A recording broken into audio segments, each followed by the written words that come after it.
Welcome back to the Creatively Challenged podcast for Monday, January 29th. I'm one of your hosts, Ryan Nolan, and Mike Stukas is on my side here. How you doing? Hello, Ryan. How are you? I'm doing just fine. We had pancakes this morning, and Shitty goddamn intro. it, chocolate chips take the extra mile. Dude. Like, a pancake to me isn't a pancake without chocolate chips in it. You do not do blueberries? That's Dan Stewart over there. No, if you want fruit and bullshit, then get crepes, Oh, which are amazing Yeah. anyway. But I, like, if I'm getting pancakes, I'm doing the heavy thing. I'll do chocolate chips. When I'm doing crepes, I feel like they're lighter. Like, and I feel like they're just a little bit more healthy, but they're not. So I'll get like strawberry or blueberry crepes. But yeah. we're all familiar with before a Seinfeld episode starts, there's always like Jerry Seinfeld doing the stand-up that's like okay about normal conventional things.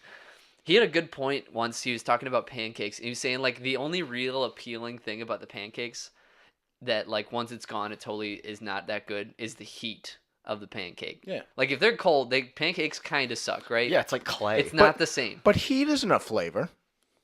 No. But it makes things worse, and I think it's absolutely essential to have It's it like part a of hot the pancake. experience. Yeah, that's what Jerry was saying. And then he's like, I mean, come on, What's the deal with heat? That is all he did to become successful, and now he's a multimillionaire. Well, not on Seinfeld, And but be a great writer. yeah. As a comedian, I feel like that was all of that '80s comics were. What's the deal with hand dryers? They don't work that well. They don't dry. B movie showed his most comedic range. Did he write that? I'd like to. Yeah. Yeah. That Okay. movie stinks. Jesus. Yeah, it was not the best. No, it's good. Dan, how are you doing today? I've got a lot of homework to do. I'm not excited about it, but Totally. Homework sucks. Well, for the uninitiated, each and every week here on Creatively Challenged, we talk entertainment news, review a movie, do a recurring topic, and discuss random topics that we bring to this $34 card the funny table. thing about those recurring topics, right? They Yeah. just seem to recur. Those recurring all the topics just time. keep coming back, I and know. I don't know what it is. I don't know what's wrong with it. Yeah. But we're sitting at a $34 card table, and are you boys ready to go through that news? I'm a man. What? What? Mike, what's our first story? No, I want to hear this Wait, reference. what is that a reference? Yeah. To what? I'm trying to remember. Jesus. So you just shouted, I'm a man, without knowing the reference. No, because I know the ref. All right, it's some movie. You can look it up. I am. And like a mom's just like you boys like or something like that. And then the kid goes, "I'm a man." I can't find Yeah. this. Is it from Anchorman? No. Okay, then he this goes, is not "I'm a a real man, an Anchorman." Yeah, no, it's from something. It might be a TV Is it from show. The Elephant Man? No, Okay. it might Well- be from a TV show. I don't know. Fredberger. Let's forget about it. Yeah. Let's keep Why going. don't we get into the news? All Mike, right. you got it first. The Oscar nominations were Monday? Monday? I think. Yeah, whatever. Monday or Tuesday. And It's definitely a day. it's something. Yeah. And we're gonna not get into it going by category by category, but we're gonna talk about some things that surprised us in the nominations, or some things that we thought got snubbed, and I'm just gonna read off the Best Picture nominees because that's what's most important. The Best Picture nominees were Call Me by Your Name, Darkest Hour, Dunkirk, Get Out, Lady Bird, Phantom Thread, The Post, The Shape of Water, and 3 Billboards Outside Ebbing, Missouri. There were 9 total Best Picture nominees, and I will kick it to you, Dan. Did anything on this list surprise you, and do you think anything got left out, or maybe in another category? No, I don't think anything really got left out of the Best Picture. I think Best Picture was actually a pretty well-rounded category. I mean, like any movie that was just like, oh, this could be the best movie of the year is on there. There was nothing I didn't think belonged on there. I mean, the acting category, I don't know if Daniel Kaluuya belongs in there over Tim Hanks and um, Franco, but the Franco thing, I mean, I don't know what they can do there, but yeah, I mean, Casey Affleck won last year, and he deserved it. Um, Director Martin McDonagh's not in there. That's kind of fucked up because this movie's gonna win everything. But it's other than that, I mean, they seem okay. Like I'm really happy that Logan got nominated for best adapted screenplay, and then ooh, dude, Christopher Nolan nominated for best director. Dude, I think it's the first time he's ever been It nominated is. for best director. It That's is. nuts. I know. It's always been in the screenplay category. I know. So that's awesome. I'm really happy, and I'm pulling through for him. But I don't know. They might give it to Jordan Peele. I think from what I've been seeing, Guillermo del Toro's been winning a lot, but Yeah. I don't like that Jordan Peele got. I think he deserved it for original screenplay, but there were, I think, far better other director nominees. But that's Yeah, like it's crazy that Martin McDonagh isn't in there. yeah. Like that's crazy. That's It's nuts. nuts. Like it's clinically insane. They should be institutionalized. I was Institutionalized. surprised that Phantom Thread got so much love because I always think every time that movie's brought up, I think they're gonna say the Phantom Menace. I'm like, what? Nope. It's gonna win. No, I was surprised because even everything surrounding it just said like, yeah, it was good, but nothing amazing. And I don't know. It's just for Daniel Day-Lewis. For Daniel Day-Lewis's last movie, it didn't really interest me that much, and I still don't have a lot of drive to go see it. I want to see everything else, but I don't know. It's even everyone I've heard is like it was a huge shock that it even got nominated for Best Director too. Everyone said it was kind of out of left field. But Ryan, any thoughts? Not having seen 3 of the Best Picture nominees, I can't say that they don't belong there, but I am surprised that Blade Runner didn't make it into Best Picture. Blade Runner 2049, that is. Yeah, and Darkest Hour did. Yeah, and Darkest like Hour was that's- fine. I think the only thing Darkest Hour really had going for it was Gary Oldman. Is the Best Picture, would that be like a nomination for just best overall, this movie's great? It's not by a directing standpoint because that would be best No, it's like director all or the elements cinematography. of it. Like sometimes you'll have a movie Okay. just nominated for Best Picture and it doesn't even get recognized in like all the other categories. Yeah, then with that taken into mind, I don't know how Darkest Hour belongs there. I could definitely say that is questionable, but the other ones, they belong there, except I don't know about the ones I haven't seen. I could, besides the Post and Darkest Hour, I would have liked to seen I, Tonya in there, which we just saw, which we have a review coming. Yes, I mean, the greatest movie of all time and Pulp Fiction got gumped in '94. So, like, it was Oscar best picture. Like, kind of doesn't always mean it's like overall the best picture. Sometimes it's the movie that also gets the most recognized. Like I remember Mad Max Fury Road. That's probably the most memorable movie of 2015, and it got like 8 wins in the technical categories, and everyone remembers from that year still. It won The Revenant everything except for that.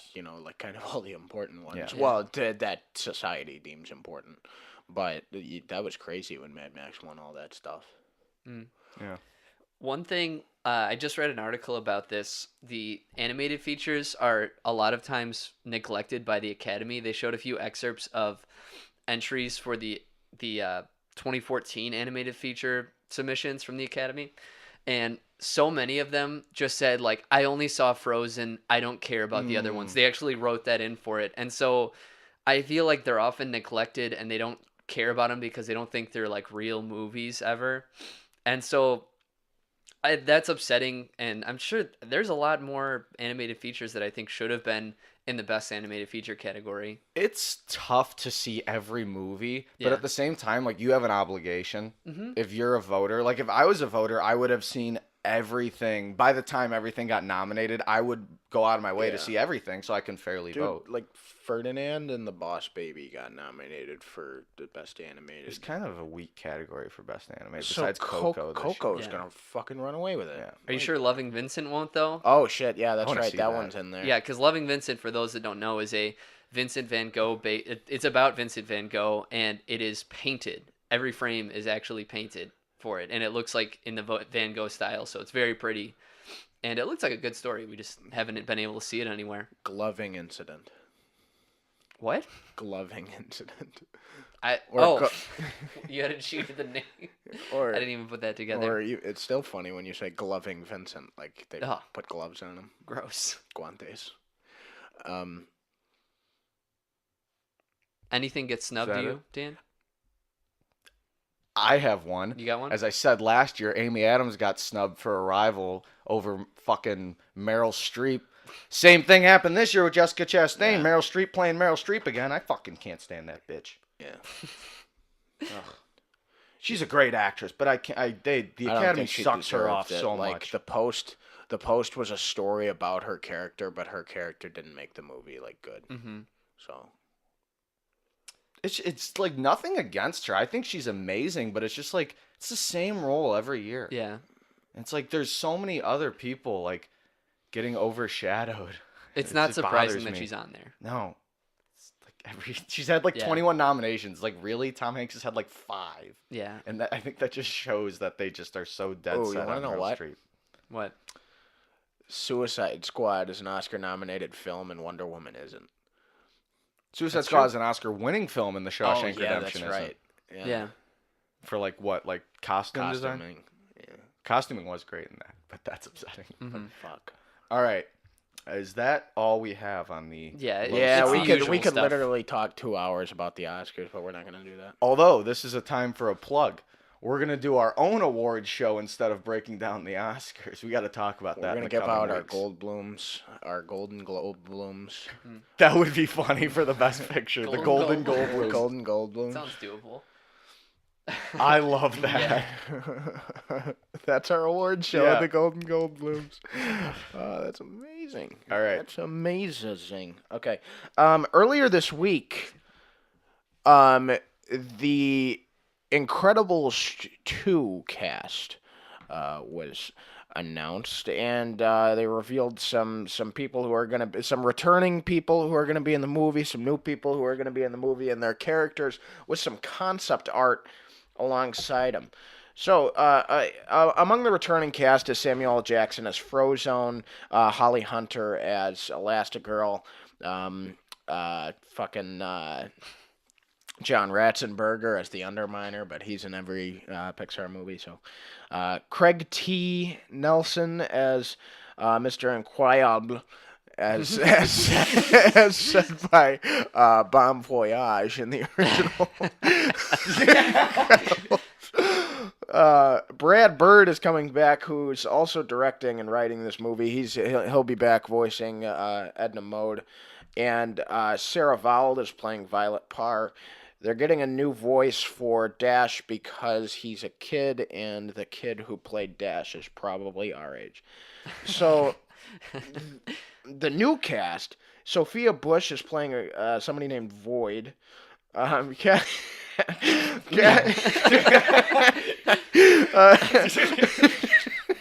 fucking kidding me? Catherine Keener is playing Evelyn Dever. Bob Odenkirk, who is the best part of the Post, is playing Winston Dever. So, Catherine Keener and Bob Odenkirk look to be married, or they're separated. I think they're brother Or and they're sister. brother and sister. That could be it. We'll see. Isabella Rossellini is playing the ambassador. Jonathan Banks. So we got a little Breaking Bad reunion here between Saul and Mike.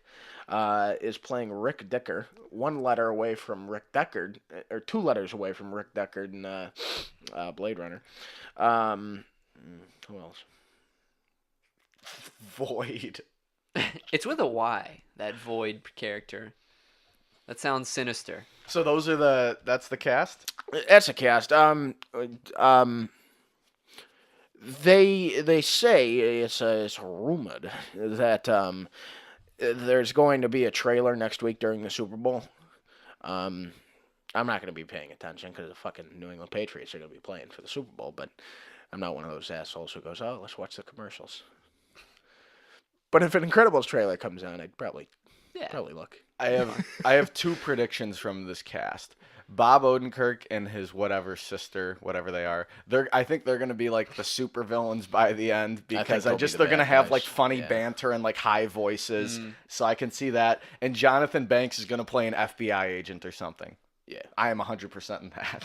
And I think he's voicing the guy who was in the first Incredibles, who was the agent who kept having to relocate them because Mr. Incredible kept fucking up. oh, And I think they just got a new voice for him, and it's Jonathan Banks, because that guy might have died. maybe. Because it's been 14 years since they first released The Incredibles. Well, my biggest question, this Sophia Bush, is she going to fill the void as she plays Void in this film? You just blew my mind, son. I don't know. Who knows? That's a perfect prediction with the Dever twins or whatever they are in this movie. They're probably going to be the evil people. I just want to hear the little theme again that goes.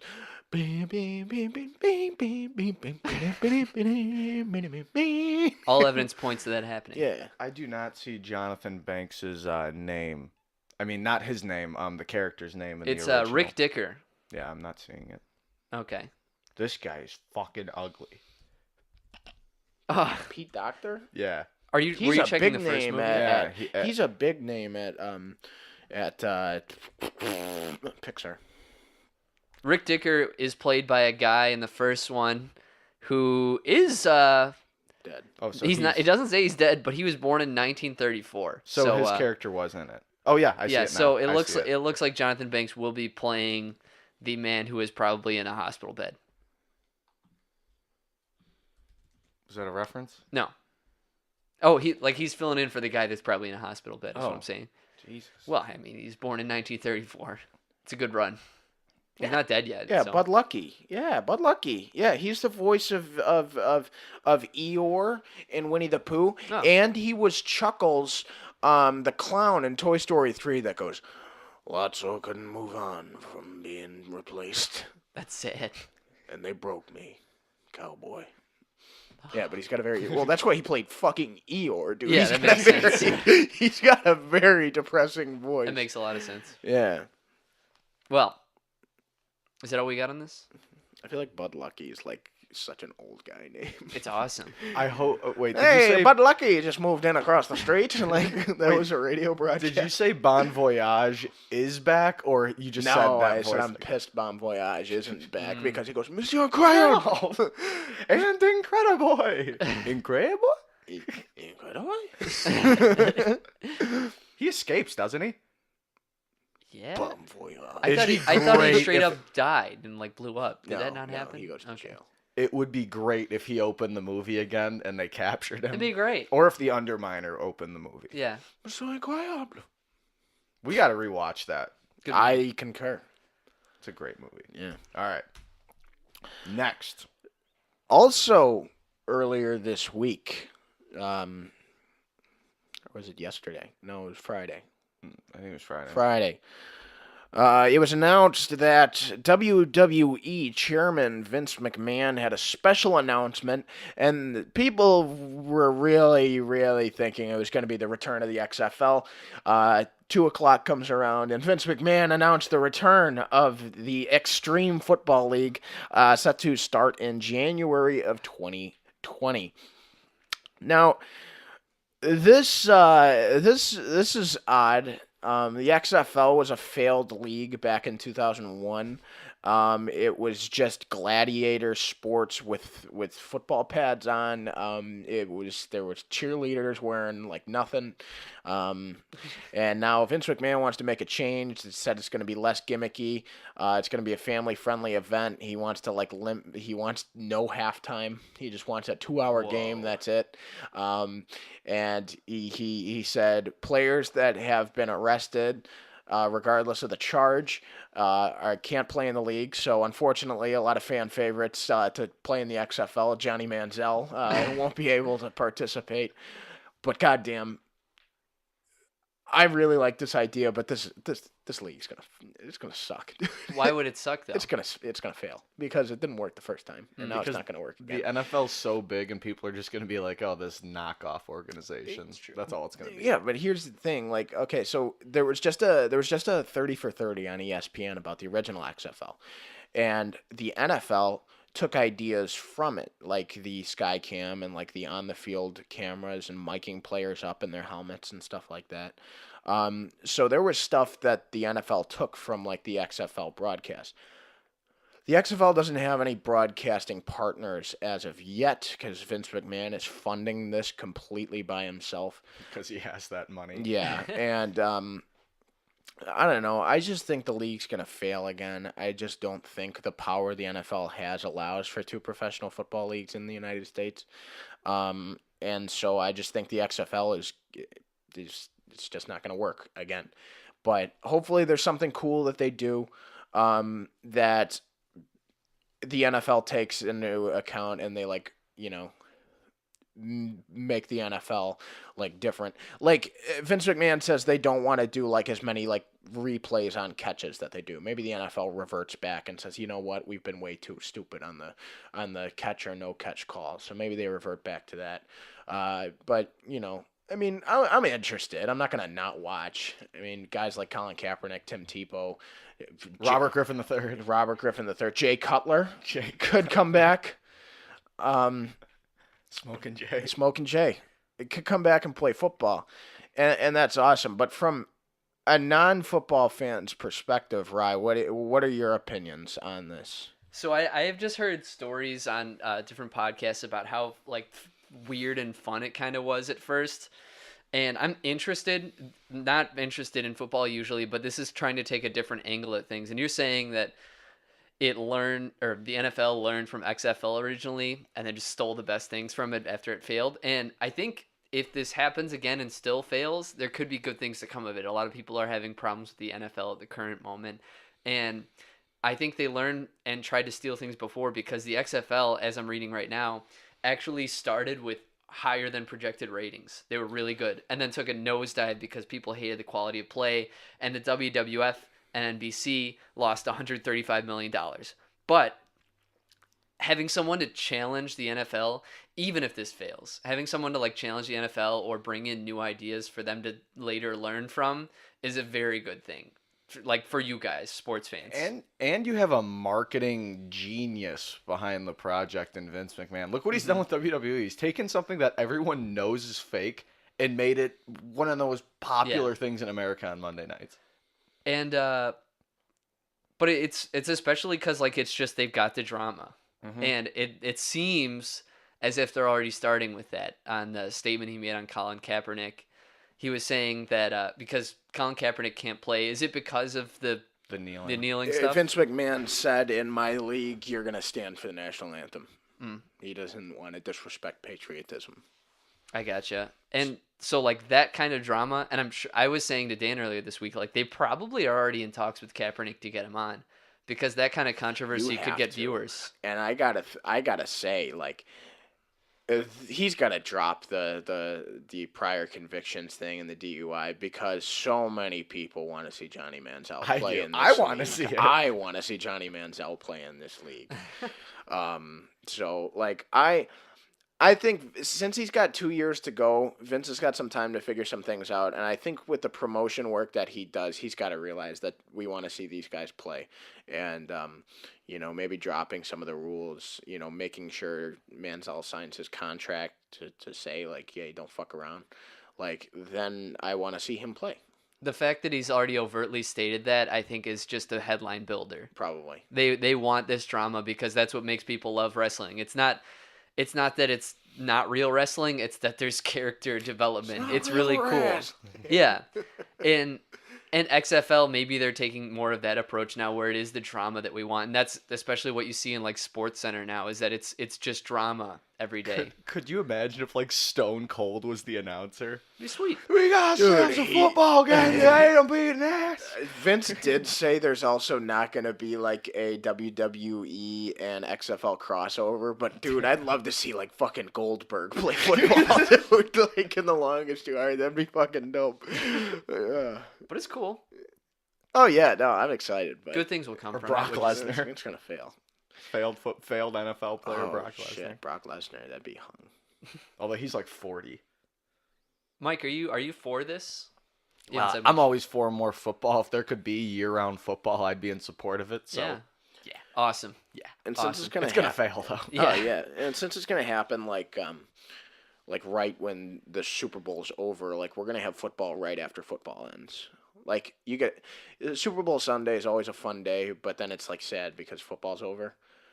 But you know, having the XFL right after that, it's like you get to extend your football season a little bit. Their Sure. perfect time to start would be like right around now, which is when they were talking about. Yeah, Because there's no layover then. yeah, like 2 years from today, we could be watching XFL You know football what? later. I would actually say the ideal time would be March. Let the NFL season end entirely, like a month to reload, and then you have your Oh, yeah. XFL season. That'd probably be smarter, but stuff can change. They're Yeah, starting 'cause- 2 years from now? Yeah, In January. January 2020, and I think you That want could be preseason too. You want to compete with spring baseball. You want to compete with NBA playoffs and NHL playoffs. Like, yeah, it would be smart to kind of start it later. But I don't know what Vince's plan is. Maybe this all changes too. We don't know. Mhm. It was just a press conference on Friday, so we don't know that much. If from an entertainment standpoint, if the angle is drama, because they were reading what people respond to and what gains more audiences, if they're taking that drama angle and it works, I think that could very much be bad Like- for sports. well- if they're gonna go for more of that. Oh Like yeah. he sets up Johnny Manziel as like a heel. Well, like Yeah. a bad guy. Yeah, that like they could do that. That'd be awesome. But like now Manziel tweeted though, like he did like the eyes like looking emoji, and then he did a hashtag XFL, and then he added Vince McMahon, and then Vince McMahon said like no DUIs, and he like specified it. So then Manziel tweeted at Dave Portnoy and said he wants to work at Barstool Sports if he can't play in the XFL. So either Shows way, how Johnny desperate he is. either way, Johnny Manziel's back. So Yeah. Well, that's cool though. yeah, Anything else on that? No. All right. it's gonna fail. Steven Spielberg's next two films, his Read schedule. what you wrote on the On our news doc, I like to misspell names for fun, and I called Steven Spielberg Stevie Spellburgers. And Stevie Spellburgers has 2 new movies slotted for his next schedule. It was debated which is which, but it is now his next film will be Indiana Jones 5, and followed by a remake of West Side Story, the acclaimed musical, a classic musical, an institution in musicals. America. Exactly. Dan singing the songs. People love that movie. And so now that we know the schedule, I mean, we all knew he was doing Indiana Jones 5, but I think the bigger thing here is why is he doing a West Side Story? Yeah. I mean, I'm sure you guys might have other things to take out of this, but I just think it's strange that an established great musical is getting a remake from an acclaimed director. I don't really see why they need to rebuild on what was already established as awesome. Here's the thing. After La La Land's success and The Artist a few years back, like the musical with Lin-Manuel Miranda and that other guy who did La La Land, what's his name? Damien Chazelle. Yeah, and he did a Whiplash, dude. Like the musical's on a very, very slow rise back. Hmm. You remake a classic, you could send that progression down into the fucking dirt. Like, because now, like, people are going to be like, oh, let's remake The Sound of Music. Let's remake Bye Bye Birdie. Let's fucking remake Singing in the Rain. It's a dumb idea. Yeah. And especially by Stevie Spellburgers, who's a terrible director, and he's never really done anything. First-time Except director. for this Toast movie everybody's talking about. I think he's got some brass balls to fucking try and do a West Side Story remake, which is, you know, Puerto Ricans and New Yorkers doing Romeo and Juliet and singing about it. What do you think, Mike? I don't like it. To Indiana Jones or West Side Story? I am down for West Side Story. I hate Indiana Jones 5. I can't stand it. They should have not done 4. You're right. And you know what? He'll probably do 5 fine because fucking Harrison. Oop, I hit the table. You're good. Harrison Ford's on a hot streak. He was good in Force Awakens. He was awesome in Blade Runner. So who knows? Maybe he's really good in Indiana Jones 5. But like, I can't get behind it. I'm kind of tired of these movies. If you want to make an action adventure, stop reliving the past and just make a new one. Yeah. I'm so excited he's doing Ready Player One. I like seeing him adapting projects. He did the same thing with The Big Fucking Giant. He did he did and he's been doing it a lot lately, and I kind of want him to keep doing it. That's why I'm fine with West Side Story. He's adapting it, but I'm so tired of Indiana Jones. Harrison Ford's like almost 80. And they're gonna bring in, like, if they do like another Indiana Jones. I'm just not. I'm not behind it. They're gonna kill. I know, Indy, and it's just to kill him. And they're gonna kill Indy, and they already did another Indiana Jones, dude. Fucking Shia LaBeouf grabbed his hat at the end of the fourth one, and now there's gonna be another one. Well, he won't be in this. I know. That's what I'm saying. God. He's not gonna be in this one, so it's pointless. It's bad that I'm more excited for the West Side Story than I am for Indiana Jones 5. But the same logic could be applied to both. Of like, this is a brilliant director. Shouldn't he be doing at least at the very least book adaptations or something original with the limited time he has as a filmmaker? That's as an old guy. True, but that's the thing with Spielberg is not every one of his movies is a home run. You're gonna get good visuals and usually a good movie, but not all of them are home runs. That's why, to finish my thought, that's why guys like Scorsese take years in between. Spielberger, he is constantly working, like every year or so, and that's why I think you see him not always killing it, but on the mark. That's a good point. I think with his director credits, though, like, he usually does fantastic. But, like, you know, I mean, he can hide behind a production credit, like, a lot. I mean, he's got fucking hundreds of production credits. Like, he can hide behind that for a movie that doesn't seem like it's going to be good. But he is for sure directing West Side Story and Indiana Jones 5. So, like, there's no hiding here. So Spielbergers has to come up and, you know, and it is face the music a little bit. Yeah, and he did Jurassic Park, amazing. And then he did Jurassic Park 2, which is divisive. I like it. Some people really don't. And then he did the first 3. He did all the Indiana Jones, and he kind of fucked up with 4, and even 2's divisive. So he's not always killing it. So it's sometimes like, dude, leave the franchise alone because you're one of the best of all time. Just do other things. Like, I don't know. I just sometimes think he plays it safe. Or maybe he just has so much fun. I don't know. It might be that he loves Indy that much that he wants to squeeze out one last one while he can. Maybe he's been sitting on this for like 20 years and wants to do it. Who knows? Yeah. We don't know what he's doing. But tread carefully, Stevie Spielbergers. Hollywood's watching. Yeah. Well, everything out on that? Yeah. I'm just really pumped for Ready Player One. Oh yeah, that's gonna be That awesome. looks fucking awesome. Yeah. Oh, did you see in one of the newer TV spots there was like the kid was like drifting and he like went over coins in the game and it showed the coins like going into his car like you're in a video game and I was cool. like, that is so cool. A lot of attention to detail. Yeah. It's gonna be a rewatchable There movie. has to be. I feel like this movie has been being made for like it was a shot in while. 2016. Really? Yeah, and they've Holy been doing shit. like post production forever. Wow. I'm sure, because that's crazy. All right, well, Mike, it was Recurring topic. yeah. Recurring. Yeah. Can I ask a question? These recurring topics keep like coming back every week, and what do we call it? Like a boomerang topic? What do we call them? What are these things? I'm trying to think of some like sort of title we can call these recurring topics. Maybe an R word to call these topics. I hope we're thinking the same one. Oh. Recurring, right? Yeah. Okay, recurring topic. Dan, No, it was Mike's idea, or it was Joe. It was Joe's idea. who intros? Joe Stuglis. Yeah. Who intros these between you two? It I doesn't always matter. forget. Okay. I'll do it. I do, but it was his idea. Yeah, Oh, there you it go. was Go my ahead and dad's do it. idea. Yeah. So we did the last Desert Island we did was albums. We had a good time with that. And my dad's like, "Well, you're a fucking movie podcast. Why don't you do your desert island movie?" And That's this pretty is- good insight there. so but there's a lot of things to consider here, because Desert Island is not just your favorite movie. It's most rewatchable, which one you'd have the most enjoyment out of and wouldn't get tired of. Like for me, I can't pick a comedy, but I can pick a movie with comedic elements. My favorite movie is... I'm an idiot. My favorite movie is Goodfellas, but I'm not picking that because I feel like I get tired of it. My favorite movie franchise is Harry Potter, but I can't narrow it down to one movie. So... I was going to ask if we could do franchises. No. Fuck.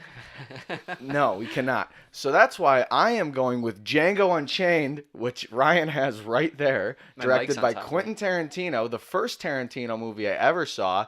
It has elements of comedy, it has that over-the-top action, and it goes by so quickly. And when you're on a desert island, you need a long movie to take up days. Django Unchained's 3 hours long. Oh, yeah. So... for the reasons of the dialogue, the fun action, the comedy, I'm going with that movie, and Christoph Waltz and Leonardo DiCaprio just alone. And it's one of those where every scene's packed with something, so you're always going to have something to pay attention to other than the last time you watched it. Yes. There's always something to find. That's a really good pick. Yeah. Walton Goggins is in it, and he's like almost a nobody in it. Does he have good teeth in it? No, they're disgusting. Okay. Because in real life, that guy has abnormally white teeth. Aren't they fake? They got knocked out when he was a kid. Oh. He pulls him off his horse, right? And he breaks his leg. No, he's the guy that's on it and draws his gun, and he goes, "Oh, I'm going to go walking in the moonlight with you." And Jamie Foxx goes, "You want to hold my hand?" And then Rick Ross starts playing. Oh, yeah. Badass. Forget about that. But I'm going with And then Django. Val Kilmer goes, "I'm your Huckleberry." That's a movie from 93. Different. Different film. 19 years prior. Or 94. One of the two. This is Tombstone? Anyway, that was Tombstone. Tombstone. Dan, what is your desert island movie? I don't know. I was banking on saying like the whole Harry Potter series because I really could watch those over and over again and not get tired of it. But since it's just one movie, see, Shawshank's my favorite movie of all time, but I wouldn't want to ruin it. Like I haven't actually sat down and watched Shawshank from beginning to end in 2 years because there was a stretch like senior year of high school where I was like it was on TV every week and I was watching it. And it's still on TV like every week now, but like I want to avoid it because it is my favorite movie of all time. It won't ever not be unless it does. I don't know.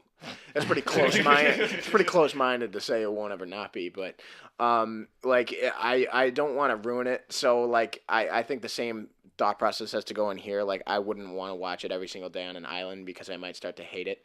Although maybe it's a good movie to have there, like hope and whatnot. Like the whole theme of the movie is like surviving in a place you don't belong. So maybe that's a desert island movie. It's long. I thought he'd go with The Dark Knight. I'm getting there. Oh. Give me a second. Give me a second. I was also thinking Goodfellas, like that'd be a really good one because I do watch that every time it's on TV and I can pop it in on Blu-ray. Like it's great, it's fantastic, I love it. But like I feel like, you know, after like my 20th time in a row could get bad. But I'm going The Dark Knight because I never get sick of it. It's amazing. I could watch that. I've watched it twice in a fucking day before, so you know. When was that? It's within the last year. Like I remember, I watched it. It was on it was on AMC, and then like later on, it was on HBO, and I watched it without commercials the second time, so I was able to sit there and just absorb it. So, Of course. yeah. So I love that movie. I can quote it. Heath Ledger's performance is one for the ages, and that's just the best Batman movie ever. It's my second favorite movie of all time, and I think that's the one I'm going with. I'm on Desert Island. That's another one you get almost all phases of film into. I mean, it's dark, but there's some comedy. The action's amazing, and the acting, obviously, out of this world. Yeah, it's amazing. Yeah, so Dan is going with El Dark Knight. Wait, how would you say that in El Spanish? Hombre Murcielago. El Hombre Murcielago. No, that's the Batman. El Caballero de la Noche. There we go. My desert island is another Christopher Nolan movie. I'm going with Christopher Nolan's Memento. solely because, and for those who haven't seen it, Memento is about a man who has short-term memory loss after an accident of him getting bludgeoned, and so the movie is told out of order, and I forget the plot every time I see the movie. So I would pick that because I'm gonna be like, wait, how does this go again? And then the movie will show me each time. So it has a little bit more length in terms of rewatchability while I'm trapped on this island. And then eventually I'll be able to piece it together. So I'm gonna pick that solely because even now I couldn't fully recall all of the plot because it's so hard to trace. And once you're watching it, you get the strings together and you know, okay, this is what's going on. But it's that movie's really cool because it's so hard to follow, but he strings you along just enough for you to know what's going on until the very end. And you're like, bam, oh my God, that's how this works. The end, it's almost like if you watched it just as like a scene by itself, you're like, oh. But Yeah. like when it just all falls into place, you're like, holy fucking Yeah. shit. You're a John G. You're a John G. I'm a John G. You could be my John G. We talked about this last time when we had a story about a Memento remake. Memento, the original, the one that's out right now, is a bit dated now. A lot of the stuff like couldn't happen today, and so like he has to write things down. He has his flip phone. yeah. It's things like that right now today you could never say like this would be a plausible thing, and that's what's exciting about the remake that they're doing. Christopher Nolan's not doing it, but somebody is, and I'm excited to see how they do the same thing with the technology we have today. Because if you had a smartphone, you could just set a reminder every day to just say all of the information you need. I hope it sucks. I'm under the standpoint of like definitely with the new technology, it could be cool and how they take it. Yeah.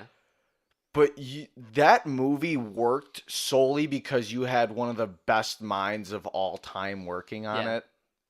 You can't have Joe Schmo writing that screenplay because you will lose the audience. As you said, Christopher Nolan, every scene will rekindle your interest because it is just so hard to follow, but yet there's something in every scene that you're like, oh, wait, I get it. And then, that's not, it's really difficult to do. Yeah. That is one of the best, like, mystery movies, I think, ever. You know, like, Memento's awesome. I enjoy your pick. But the remake, that's like saying, let's do Romeo and Juliet, but with guns. Oh, yeah, they did. Oh. The Leo one? Yeah. Right? That movie's bad. Yeah. We'll see how it goes. Honestly. So it's like, you know, like, it's Christopher Nolan's, like, slingshot into what he is now, a Best Director nomination in a Dunkirk. And Memento's an awesome movie, and it shouldn't be remade within, 17 years of it happening. I mean, like they remade Tron in 2010, but they made it like a sequel, and there's better like computer graphics, but they made a worse movie. Mm-hmm. And every sign, like more than half of the Seinfeld episodes wouldn't happen today because of the technology, but they're not going to remake Seinfeld. Just leave it alone. Yeah. Like what if Steven Spielberg ruins West Side Story? It could happen because if they like update it and whatnot. I just looked on IMDb just to see where this movie's at. Nobody's on it yet, but the studio has what's called a optioned property, which means that right now they have some sort of studio producer on it with the intention of obtaining the rights to a screenplay that they have on a period of time, and they get to work with it with the goal of making it into a movie. So right now it is optioned. So they just have it for a little bit. They have the screenplay for however long they contracted it for, and they're trying to make something together, but they have nothing yet. Just a studio that's trying to do things. Because everyone's like probably like, I don't want to take this project on. This project got nominated for Best Original Screenplay. Yeah, like Christopher Nolan's still fucking alive and only just got nominated for his Best Director. And he's like in the prime of his career, and he's not even old, so it doesn't make sense. The movie holds up still. It's just that the technology only works in that time. He had to get things tattooed on him for reminders because that was all he had. Would you ever heat up a pen and tattoo yourself? No, I do a horrible job. I can't even color outside the line or inside the lines. Guy Pearce does it. Yeah, looks like it hurts. That's it for Desert Island. So we got The Dark Knight, Memento, and Django Unchained. All great movies to rewatch. God, we're such millennials. Yeah, a little bit. I don't want to watch like Ben-Hur over and over again. Right. I would pick for my Desert Island movie the Jazz Singer, the original film that had audio on it with spoken voice. I'd pick Citizen Kane. Oh God. Fuck that movie. Fuck Rosebud. The sled. Great restaurant. Oh, Yeah. Well, if we're Italian thinking, restaurant. like, I mean, like, The Graduate's fucking awesome. Like Rebel Without a Cause is fucking awesome. Good, the Bad, and the Ugly's awesome. Good, the Bad, and the Ugly. Like, just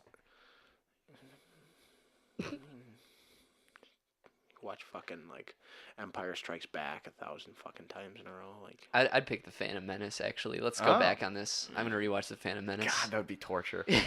I'd drown myself. Oh God. I'd do a handstand and just take it. That's gonna lessen your time on the island. Yeah.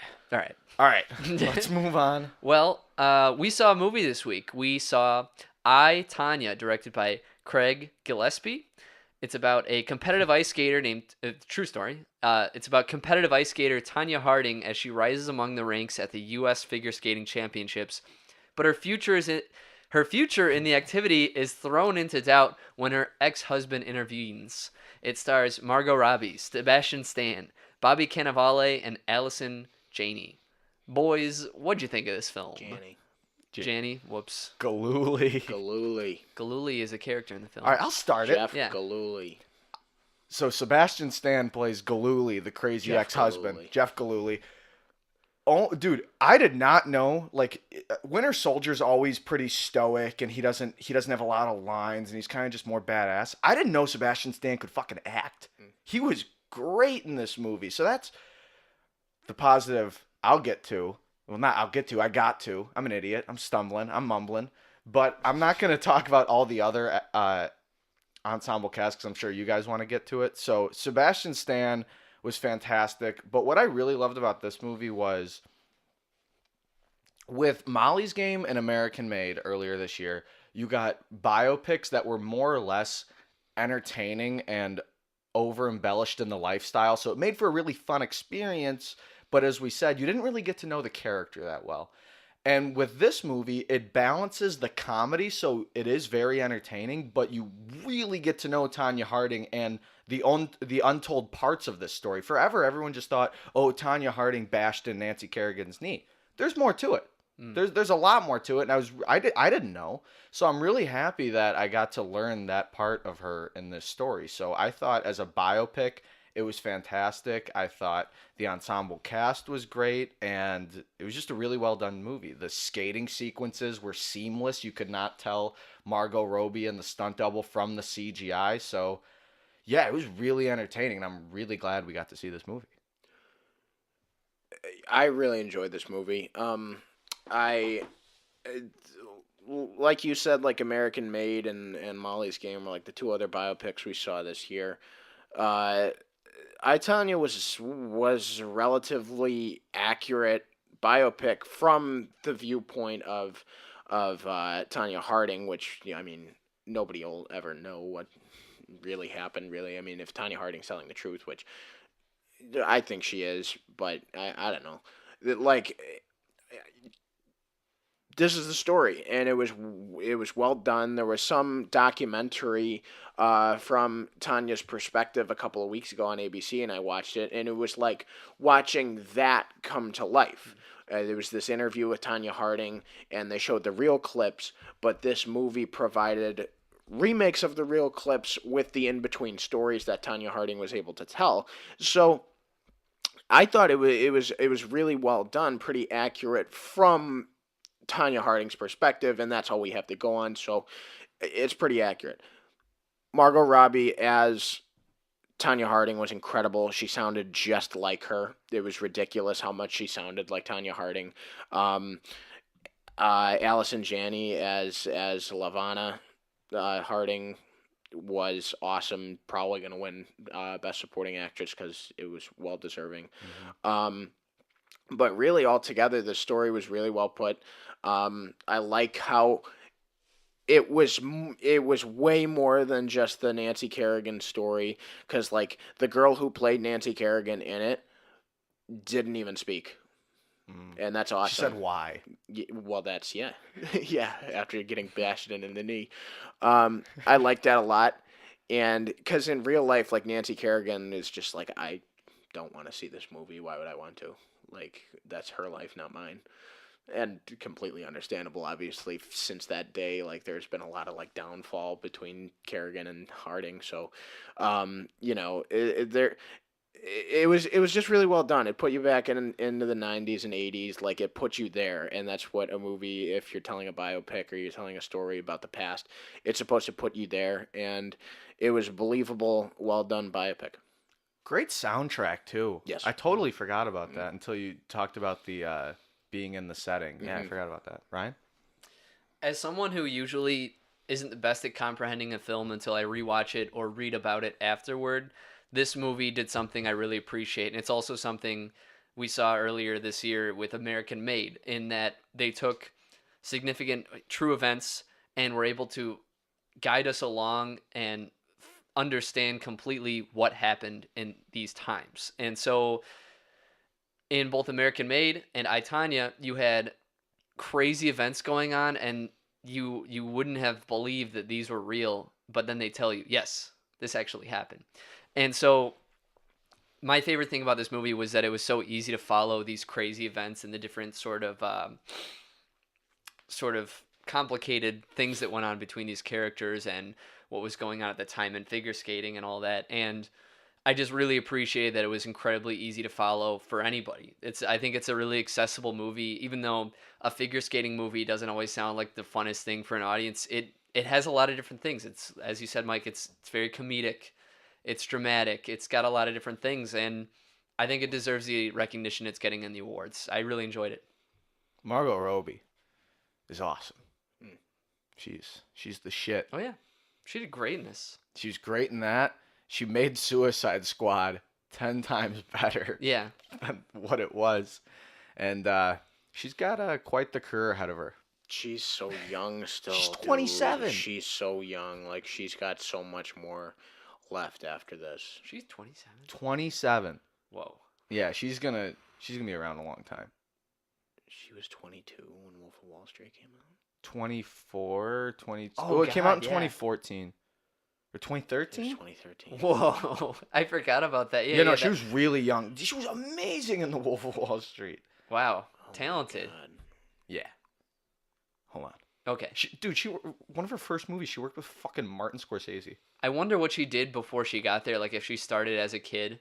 That makes a lot of sense if she did. She started acting in that. Wolf of Wall Street was 2013, yeah. Yeah. Wow. What, did she do a lot of stuff before that? I'm sure she probably. Well, she's Australian Yeah, or Australian. from New Zealand, so like she probably did stuff over there as a kid. She did a bunch of like TV pilots. So and stuff okay, so she before was a that. child actress or her first teen? her first appearance was in a shitty TV show in 2008, Okay. and then she To where then she was 17. and Okay, then wow. she did more like sporadic showing up in places, but her first big break was in The Wolf of Wall Street. Wow. And what a big break to make. Right. And then she's just been Now in she's everything an since. Academy Award nominated actress. Yeah. I think she's like the actress of our generation. I used to think it was Jennifer Lawrence. I actually like really think it's gonna be Margot Robbie, Wow. especially in Good. like recent I hope years. she She's gets been more fucking work awesome. after this. Well, she's about to play like Queen somebody. Yeah, Queen and and- she looks hideous. Sorcy, So what's her name? Sorcy Ronan or whatever. Yeah. She's from Ireland. yeah, and she's in Lady Bird, right? yeah. Yep. They're the two stars in the Queen Elizabeth time. movie. So And I other than Tomb Raider, I'd like to see Alicia Vikander do a lot too. Like she could be like a Hollywood princess as well, just growing up and doing a lot of good shit. We're witnessing a paradigm shift in popular actresses. It's shifting to them. Good. Yeah. Negatives? my big negative was at times I think the movie tonally shifted too much and it made it overlong. They handle a lot of storylines, and some storylines are funny and some storylines are not, and they I think at times had trouble balancing it, and in the overall end of the movie it made it overlong. The movie's about 2 hours to me. It felt like 220. There was a middle portion where I felt like they were cleaning up the story, and it was actually still in the thick of it. So at times it was a little overlong, I would definitely say. The tone kind of threw me through a loop at times. So that was my one glaring negative I had. Other than that, really really well done. I just think the movie felt long. Can I ask what tone would you rather they have focused on? There were scenes where like we're sitting there and we're going like, "Oh," when there's some abuse scenes, Oh yeah. and then you get Alice and Janney out of nowhere going like, "Oh, where the fuck's my storyline going?" Yeah. And it's because it's being really jarring and you don't know if the movie's trying to be funny or dramatic, so it kind of will take you out of it at certain I points. think that was done on purpose though, because like No, I think it was. It was. that's Especially with funny. her saying Like it. the like director's choice to be inconclusive, because like the whole story, Tanya Harding's story, like nobody knows. It's bizarre. All you have is her account. So like I think that was like done on purpose because it's all over the place. Nobody really knows. So I thought that was kind of like of course like we don't know what happens to her mom, because there were stretches where Tanya didn't know what happened to her mom. I'm not saying that scene in specific. No, I know, but that was the one that like did it, and I mean, watching Tanya Harding actually talk about like what happened, she's just kind of like all over the place with it. And that's the story, since they don't know It's like that, specifically, right. it felt like that. And that's why I think it felt overlong at points. That's yeah, what I'm trying to say. And they have to tell it linearly, so like they tell it in order, but like I feel like it's You really don't know. right. My negatives, the real life character that is Sean Eckert is the fat bodyguard who set up the whole incident with Nancy Kerrigan. Who's he played by in the movie, Ryan? Do you gotta Just keep talking. I'll get you on that. He's way overused, and I know he was a big time like part of the incident, and he's the one who got it forward, and he was obviously like a big joke about the situation, because it's like, oh, this fat guy like set it all up. They overplay the fact that this guy's a huge fat guy. He's eating in every scene, and he's just like it's at the begin, like probably the first half of the movie, every time you see him you like chuckle, but then after that it's like, fuck this guy. They're what, like, he's really eating in every scene they're gonna do. Like, they're really saying this guy's fat. Like, that's what I'm saying. He, for me, slowed the movie down because I didn't know how to feel at the tone sometimes, because it's a really dramatic sequence and this guy's just a fucking fool. And I know that's how he was, but like his character for me made the movie overlong. That's kind of, I didn't want to get too specific, but I'm right there with you. The actor's name is Paul Walter Hauser. I don't think he was bad. I just think his character was I think overplayed. the way his character was like way overplayed. But even his sequences that were filmed, like they were just like the footage and the interviews from 1994. Like it was just incredibly accurate, but like footage they didn't have of him when he's just hanging around Gilooly and Tonya, like he's just eating all the time, and it's excessive. Yeah. That's the only negative I have. And I was laughing at first when he was always eating, but after like 3 times it was just an overused joke. I have nothing more to say on that because you hit it on the head. So we're all kind of feeling the same way about how his character was utilized. Yeah. Okay. Yeah. It was like it was funny at first, but got tired. Yeah. All right, we ready to rate this guy? Yeah. Oh. I'll give I, Tonya a 4.0. A rookie score, going flat on it, no decimals here, but it's a 4.0. Similar to American Made, it was a really well done biopic, which with rewatchability, I think I could watch this movie again, and I think I'd enjoy it again. Yeah, I'm also going 4.0. I think all the biopics this year have been really strong. I think this is the best movie of them. So yeah. I also give this movie a 4. This is like one of the few movies this year where we have scored 4 or above. Yeah. It might be the first. It might actually we're all be. just on the same page. Yeah, because we've had ones where it was like a 5 and then somebody gave it like a 3.5, so it brought it down. But this is a unanimous 4, rounding us out at 4 or 5 Goldblums. Good film. Where would Jeff Goldblum have fit into this? was waiting for that. He could have played Jeff Gilooly. No, he's too old. He could have been. Oh, he could have been Bobby Cannavale. We didn't talk about Yeah, Bobby that would've been- Cannavale yeah, if we in could this talk about movie. that. Bobby Cannavale played a journalist. I don't remember his name, but he was the one who was kind of always like into the Harding story for me. I think ABC. But like Bobby Cannavale probably filmed his scenes in one day because he's not in the movie. He is like in a in like an interview room to where like he talks about the story and how they got the evidence of what happened with Sean Eckert and the other guy who actually bashed in Nancy Kerrigan's knee. But like, yeah, you could totally tell. Like, if you said Bobby Cannavale filmed his scenes in a day or two, I would totally believe it because he doesn't leave his desk the entire movie with every scene he's in. See, his comedy I thought was used perfectly. Yes. And they didn't overplay him at all because he'd always break the tension. And he's breaking the fourth wall too, and he's leaning back in his chair with his cheesy spiked up hair. Oh, so good. Yeah. And he's Just just very- calling everyone an idiot in the movie. Very 90s. Gotta say, dude, like, I mean, you ask your parents, like, how they dressed in, like, the 80s and 90s, they're like, oh, it was bad. I like it a lot, dude. Like, I like it so much. Like, you know, like, the jeans, like, the oversized shirts and the oversized, like, blazers and jackets, and then just, like, the big puffy hair. I love it. I love it. And they do it well. The costuming department or the makeup did a really good job in this movie as well. It was good. There's a reason why we gave it a 4 Yes. and couldn't recommend it enough to check out. It's one of those Oscar movies this year people will be talking about. So, Clearly, we like it better than The Post. yeah, it's a lot Toast. better than The The Post. Toast. The Toast. Mm.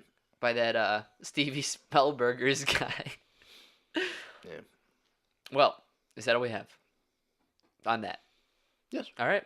Well, for our main topic this week, I don't know how I thought of this, but I thought of this while I was running yesterday. There's a lot of cool fictional sports out there, and like they always look really fun to play. And I was wondering if you could bring one into reality to become a sport in the Olympics, what fictional like sport or event would you want to bring into real life in the Olympics, a world competition? You go first. Me? Yeah. The Hunger Games. That is exactly what I had. All I'll think of another All one. right. But No, let's no, talk no. about it. Let's talk about it. You want to know why the Hunger Games would be great?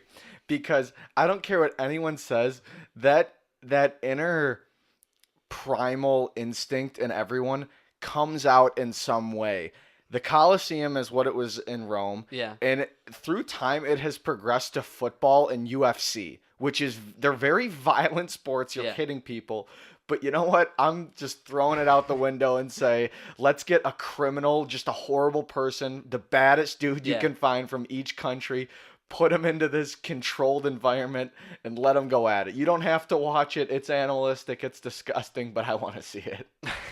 And the way you're saying you want to have criminals, I mean, this is for the Olympics, but like Yeah. I've always thought like, dude, how cool would it be if they could get like a reduced sentence if they prove themselves in the In Coliseum? one.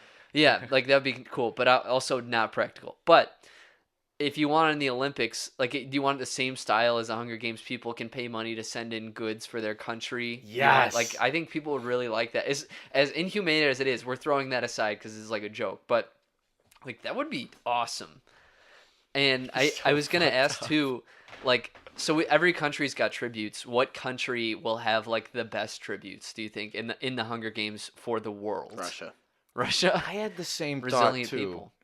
I And they're gonna be all drugged up because that's what they do. although don't we think movies over time have kind of just overplayed Russia because of our No.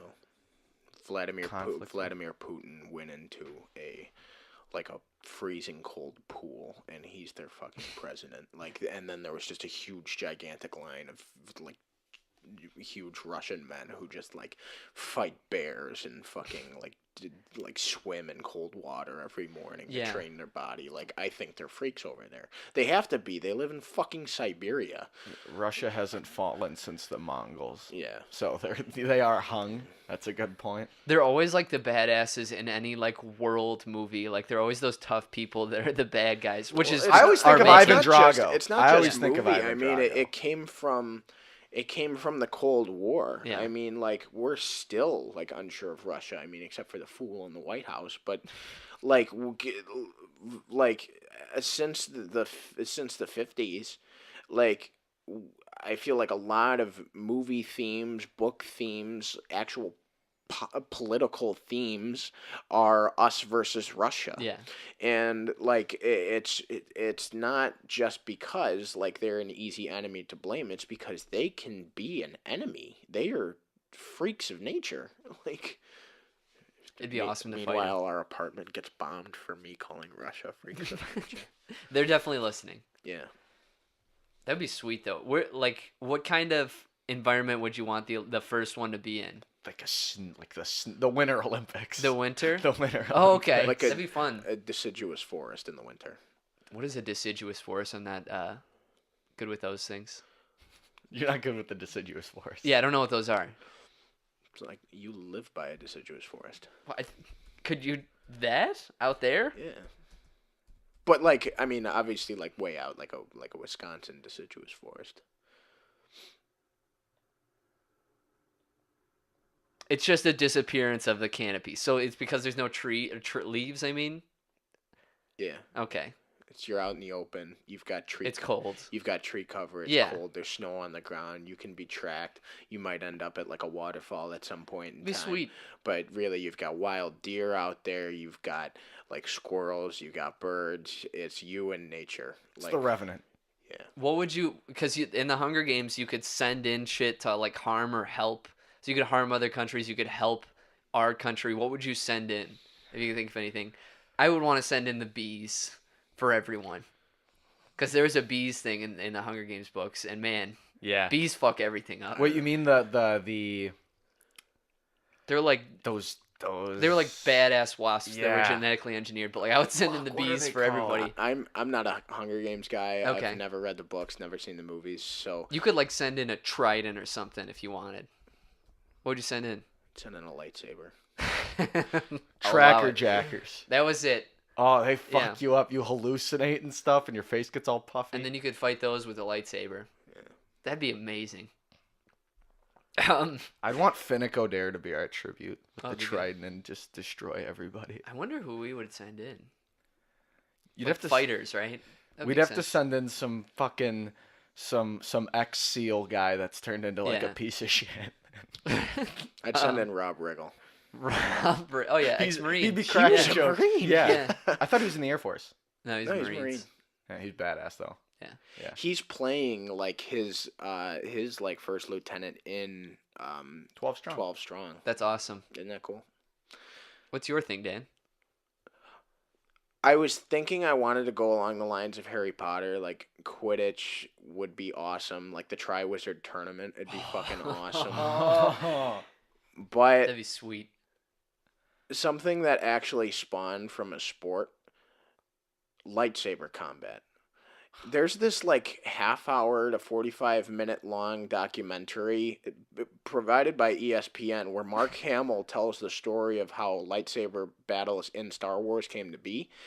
And it came from an old Japanese art called kendo, where there are these like bamboo, like these bamboo sticks that they actually like fight like lightsabers, and that's where George Lucas got the idea Whoa. for it. And they were in these like old samurai movies that George Lucas loved, and that's why a lightsaber is a Jedi's ultimate weapon, because really it's just a long time ago in a galaxy far, far away is like samurai sword or a bamboo stick, and so. There's still kendo competitions in Japan, and the U.S. does have a national team, but it's certainly not an Olympic sport. But if they actually had lightsabers and Jedi and Sith were like real, I'd want that to be an Olympic event, and killing is allowed. Kill like dismemberment. Oh, That's yeah. all in there. Oh yeah. I'm actually fucking pissed I didn't think of Triwizard Tournament. Yeah. So lightsaber battles would be awesome. Like to have that as an Olympic event. But we could let's talk about like if we would want one like a Quidditch. Well, Quidditch would be just Harry Potter Quidditch. sports are the best. Yeah. Yeah. The Triwizard Tournament. There'd Well- be duels. There'd just be like.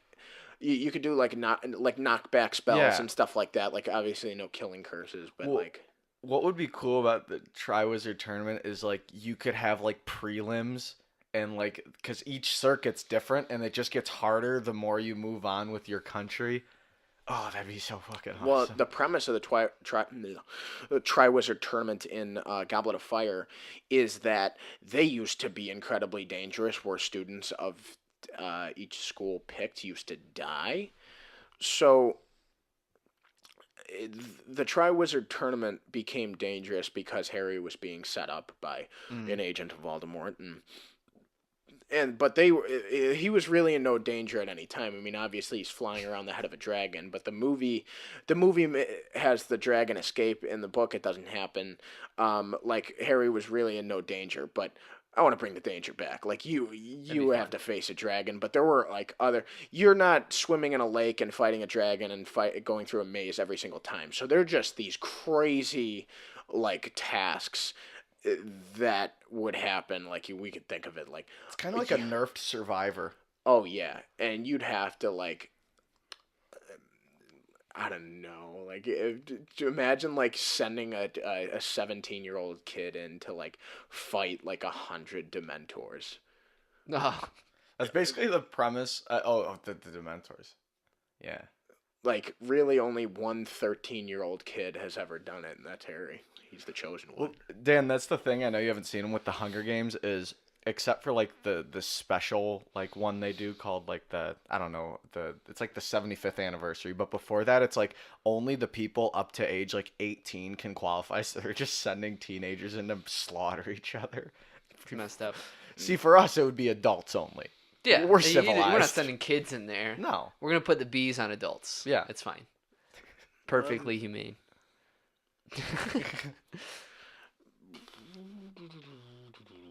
Any other ones? Pod racing from Star Wars would that'd be be cool. Yeah. A lot of betting on that. Ooh, and in order to be an eligible lightsaber duelist, you have to go through a trial a mind trial to earn your kyber crystal Of and course. build your lightsaber Obviously. with the Force. So you can die. You could die in a lightsaber trial. That'd be fine. Well, we have to send our best people, so that makes sense. I'm in for that. Yeah. Well, You could also have like Starfighter assault. we have to have space assaults now. Yeah. We're taking them to space. You'd build like an actual Death Star, and you'd have like the Empire versus the rebels, and like certain allied nations are the rebels, but it switches off. Like sometimes some years, like every 4 years, we'll switch and we'll be the Empire, and then That's fine. 4 years Flip a after that, coin. we'll be the rebels, and then so like you're either blowing up the Death Star or you're trying to protect it. Any of these would bankrupt the world. Mm-hmm. Like, it would just be. Ronald Reagan tried. Yeah. He tried to make a planetary shield. Yeah. And it didn't work. It put our country to where it is today. In Well- terms of debt. Is that all we have on fictional sports in the Olympics? Yeah, we could go on with this forever. Like Superman Flash races. No, we're done. We can't do it. All right. Any final thoughts before I do the outro here? No. Keep up the responding to us. If you've got a segment that you want us to discuss, or if you have a sport, a fantasy sport you have in mind that would want it to be added to the Olympics, or if you have opinions about I, Tonya, or your desert island movie, please let us know. We're listening. Say something.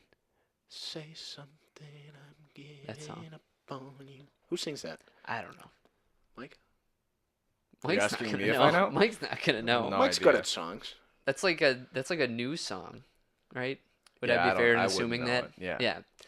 I don't Are know. we just- I'm- seeing Hostels next week? It's Is up that the in the one? Either air, but sure. Hostels or we stream another movie. We illegally streamed I, Tonya. I'm It sorry. wasn't showing. Yeah, we couldn't. We had no other options. We could have paid for it online, but Fuck that. yeah. And that Fuck paying for things. is this week's podcast. Remember that each and every Monday morning we upload to YouTube, SoundCloud, and iTunes. Give us a follow on Facebook and Twitter to keep up with what we're putting out there. And as always, thank you for listening. Love you guys.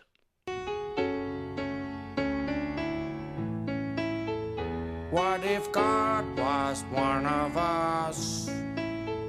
Just a slob like one of us.